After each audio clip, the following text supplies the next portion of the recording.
Andrew's playing with the locals. Thank you. Are you guys playing horse around the world?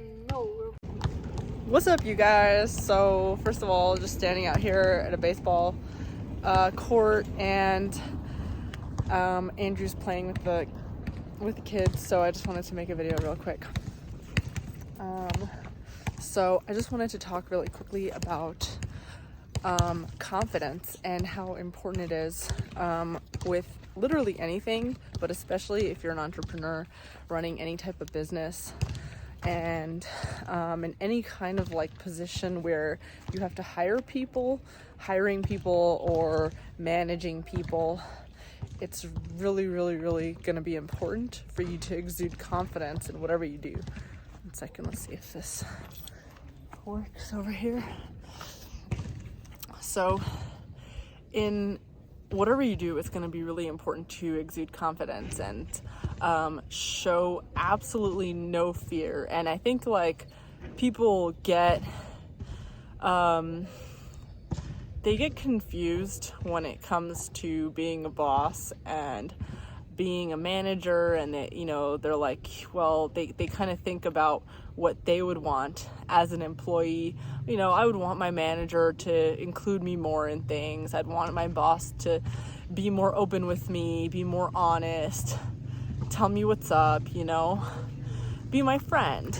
And so a lot of people, when they start off in any kind of entrepreneurial venture, any kind of leadership position, they immediately start with the friends thing. And of course, after a very short time, everybody gets over the friendship stage, because they realize very quickly that it doesn't work. Being a friend is, it's not going to work when you're trying to do anything, when you're trying to galvanize anybody around a project or investment or work, anything that requires them to step up and work for you. Being a friend is not going to get you where you want in life. Being a friend is good if you want people to see you as non-threatening, if you want them to not see you as a threat or be comfortable around you. Being a friend could be good, if you want to be like a mother figure type of thing. But if you want to demand respect, I think it's really important to hold your cards very close to your chest, at least in the beginning phase of any kind of like entrepreneurial venture.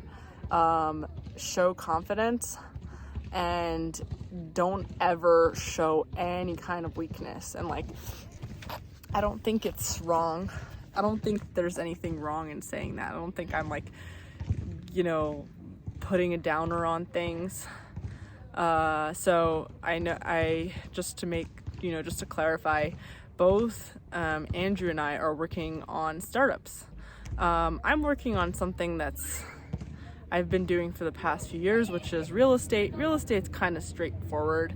I've been working on different projects, and so far I'm doing well. It moves a lot more slowly than other businesses, meaning, even if you can feel stable and rely on your income, it's just going to take a really long time for you to get to any kind of income that can sustain a comfortable lifestyle in the US. So for me, it's not really that I don't believe in my business model. I do believe in it very much, and actually it's much better than the business model most real estate investors use, in my opinion.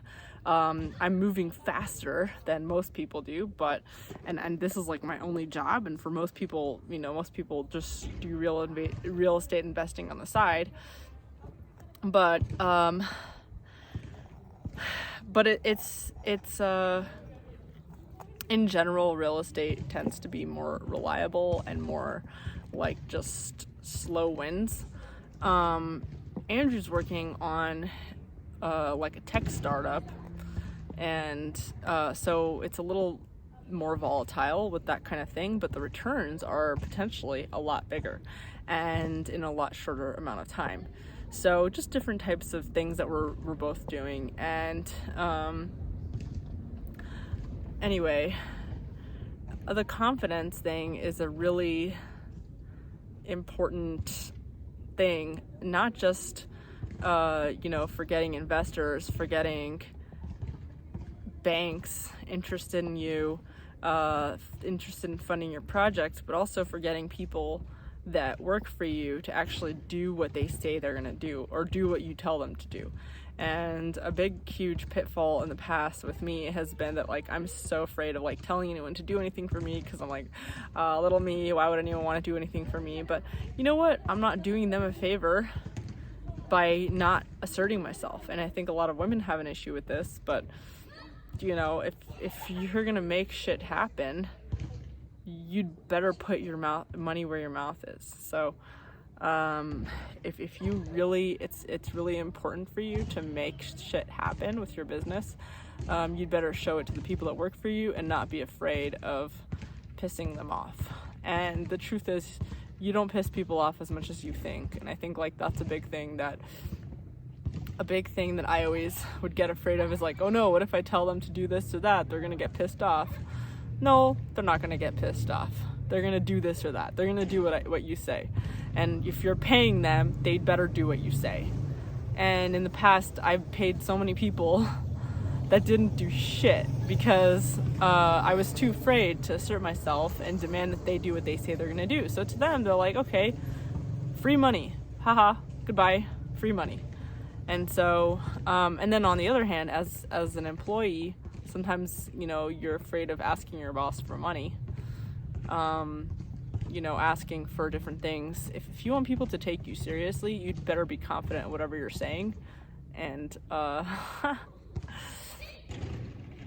anyway, so I just think that not even as an entrepreneur or leader, but even as an employee, like, confidence is just so important for anything that you do. And I remember when I was younger, in high school, I was part of my class's Geek Squad, and it's not the Geek Squad they have at Best Buy. It's like a different type of Geek Squad. It's basically where we had a club, and we used to have contests.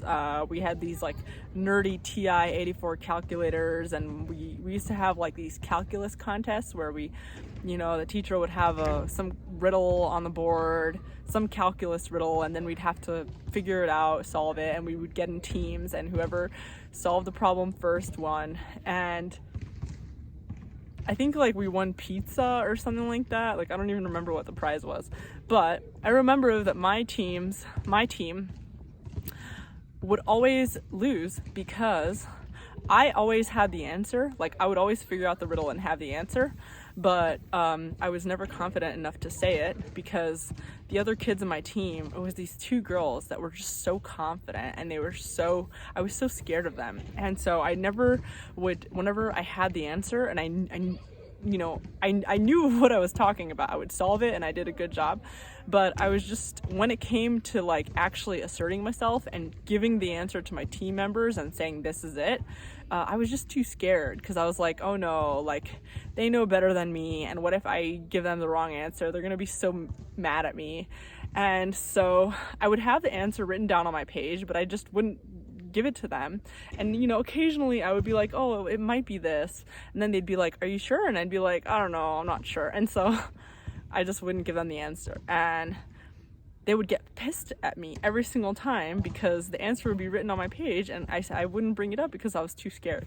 And it wasn't just that, it was like so many cases, even as an employee at work, as a writer or as an editor, I used to have, like, all these pitches, and I would, I'd be like, yeah, I think we should write a story about this. It's going to get our newspaper a lot of views. And, they kind of, wouldn't take me seriously because I didn't take myself seriously and I didn't really push it.